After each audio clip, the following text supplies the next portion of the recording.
male attention is hyperinflated. So there it is, take shinkai.net. And I talk about how male attention is hyperinflated and women women enjoy unlimited male attention. Mm-hmm. So how do you add value to something? Well, you make it scarce. Gold has value because it's hard to find. If gold was everywhere, it wouldn't have value. So I teach guys to put value on their attention. And that's what a good hour of my course is about, how you do that. And my very basic principle is the way you put value on something is to restrict it. So I restrict my attention absolutely. So if I'm talking to a girl and she says something semi-sarcastic to me, or if she doesn't do what I want her to do, or she won't listen to me, I'll just stop replying. I won't insult her. I won't try and convince her. I'll just stop replying. Bang, just vanish. Mm-hmm. And you know what? Most of these hot girls, no one vanishes on these girls, bro. No one vanishes on these girls. The only dude who's like, what? I gave him some sarcastic bullshit answer and he didn't text back. And before you know it, they're the one liking your Instagram picture. They're the one trying to get your attention again. And you might still have to be the man and pop up again a month later or something, but they'll like your pictures, they'll watch your stories. All of a sudden, they're like, this guy, because your attention is now valuable. You're the one dude who fucked with them. Every other guy's telling them they're beautiful. You're the one dude who's like, you know what, fuck shit, bye. And it's all about frame. This goes back to the very basics of the game. Frame. You want to put value on your attention. I say this all the time, with the biggest mistake people make in relationships is that, especially busy guys, you're busy, you're working, you're always busy all the time. And you text your girl in the morning, okay, I'm having a busy day at work, love you, talk to you later. Yep. And she doesn't hear from you all day. Well, she doesn't get any attention. Whereas if she starts an argument and pisses you off, you'll take time out of the day to text her and tell her what a dumb bitch she is. Well, now she's learning how I get his attention is through negative action. Right. You got to reverse that and talk to her all the time when she's being good. And when she starts being a dickhead, ignore her. Yes, that is what's called. And this is exactly what I'm talking about when I say that whenever I am like listening to pickup artist tactics, there is a behavioral psychology parallel to that. What you've just described is called operant conditioning. Okay. Yeah. What that means is you reward desired behavior and you punish or you simply withhold reward from non-desired behavior.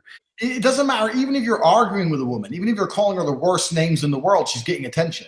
I believe, and one of the things in one of the segments of my course is that attention is the only weapon you have against women. In the sexual battlefield, the reason it's all fucked up is because women are getting here's how it should work. I'm a man, I give a girl my attention, and she gives me sex.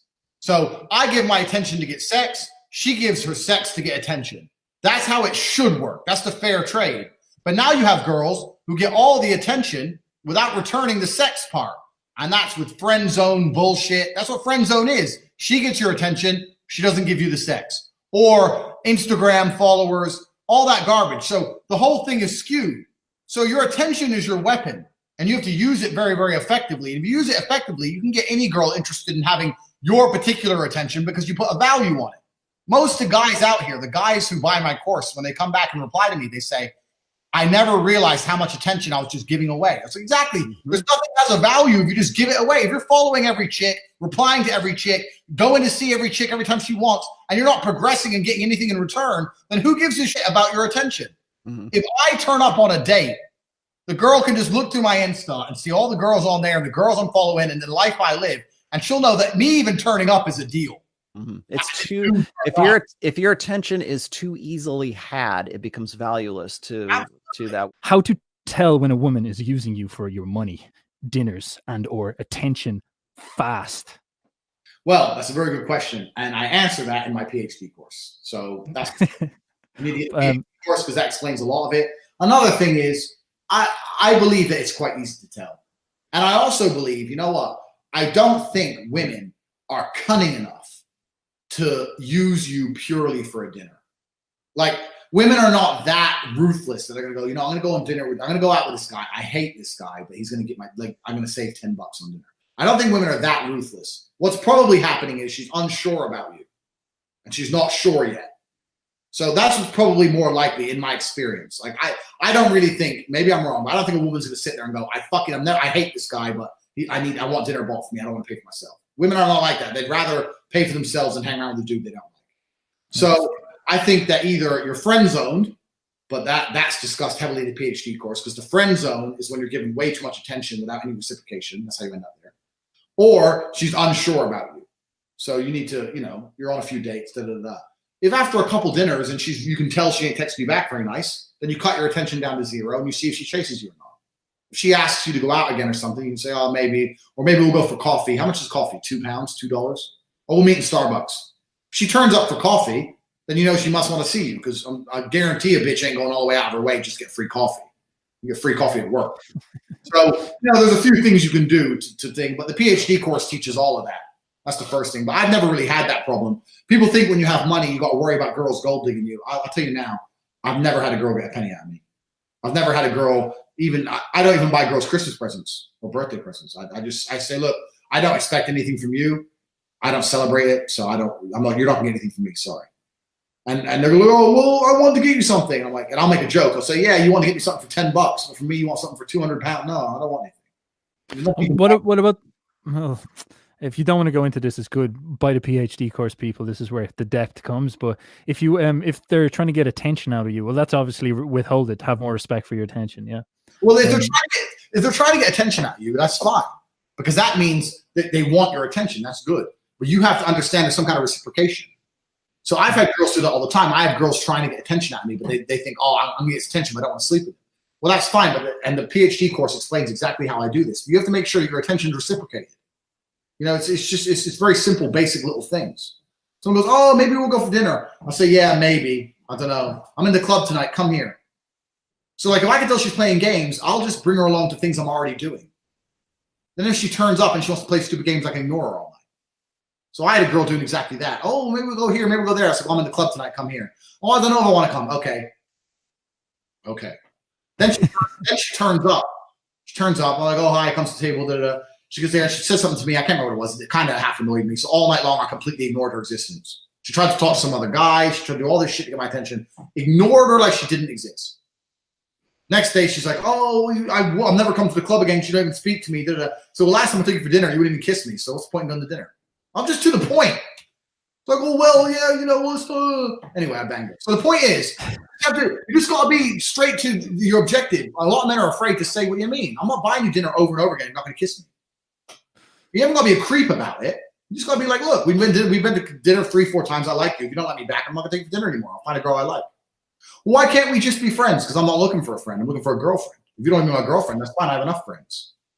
Because they use that friend thing to try and keep getting your attention without having any obligation. If they say friend, then they get all the attention, and if you don't give it to them, you're a bad guy. But they have no obligation to give you what you want. So when a girl says to me, I want to be your friend, I say, I don't have female friends. Like, what do you mean? It's like, I don't have friends. I have enough friends. I don't want a friend. I'm looking for a girlfriend. If you don't have a girlfriend, that's fine, but I don't need a friend. So being a friend, we're fucking, we ain't talking. There's no option. There's no in between with me. I think there's this plays into a problem that often comes up with lads nowadays, is that they almost never want to explicitly say why they're talking to girls. It's like they want to somehow like sneak in. They never want their intention to be known. It's almost like it has to be this like magic trick or something like that. And you can fall into that trap of thinking. Yeah, because you can say it in different ways. So if you say, I'm only speaking to you to have sex with you, it's negative. But if you say, I'm talking to you because you're beautiful. Yeah, I think you're gorgeous. So obviously I want you to know my girlfriend because you're beautiful. What negative can she say about a compliment? Well, nothing. And all she can say is, oh, thanks, but I don't look at you that way. You'd be like, all right, cool, no problem. And then I'll never text her again. And then 2 days later, she'll be like, well, why aren't you texting me? Like, oh, well, if you thought we want to be friends, I'm not looking for a friend, I'm looking for a girlfriend. And any girlfriend I find is going to be intimidated about me having a beautiful female friend. So then I look like a nice guy. I look like the guy who doesn't talk to other girls when he has a girlfriend. You see? So I'll say, look, then when I go find a girlfriend, she's not going to like that me and you're friends because you're beautiful. And if I have a girlfriend, I don't like to do that to her. I don't want her to see me talking to other girls. Then she can sit there and go, this guy fucking, maybe he's a good guy. Some other girl's going to get in and get all his attention. I'm never going to have any of it ever again. Then they start to think, well, maybe I do need to fuck him because there's no other way to get his attention. You got to be careful how you play it. I explain all this in the PhD course. I lost you a bit there. Sorry, you got me. No, you're back. You're back. You're back. I heard PhD course, so it was all good. It was getting a pitch in there. Yeah. PhD course, but like I've had girls say that to me. I want to be your friend, and I said I don't have female friends because I don't see what I'm going to gain from it. And when I have a girlfriend, I don't want problems with having a beautiful female friend around. So If you're not interested in me, completely understand. No problem. Have a good life. Bye. And I'm not a dickhead. I'm not aggressive. I'm not rude. I'm not any of the things that some of these pickup artists teach, like insult her first, all this complete garbage. I'm none of that. I'm a completely nice guy who called her beautiful. And if she ain't interested, I'll never talk to her again. And by doing those things, you just manage your attention. Your intention is clear, and your attention has value. You don't get my attention unless we're progressing towards where I want to progress. That's it's all in the PhD course, and that's why. Check it out. Check it out. The principles are very clear here. Like I am a big believer in principles over techniques, as they say, and it is so important to get that stuff straight in your head, because principles are hard to get in your body. Like they're hard to. It's easy to learn them, but it's hard to put them into practice, and that's good because that means you're learning them, and they're always very, very simple. They're always very, very straightforward. It's like, yeah, here's 2 or 3 principles. Kind of get them, then start fucking putting them into practice, and that's always the onus is always on action. Like top level boxers, they throw the same punches, but there's just more principles in play, like stuff like, speed and knowing positions and all that shit like that. So it's about getting your principles into your head. And I think that's a universal part of just the learning experience. The more you understand that that's a part of life, the more you can get down to first principles, the better you'll do in success in all areas. There's another high level mindset skill we've have to pull in out of this conversation, which is fantastic.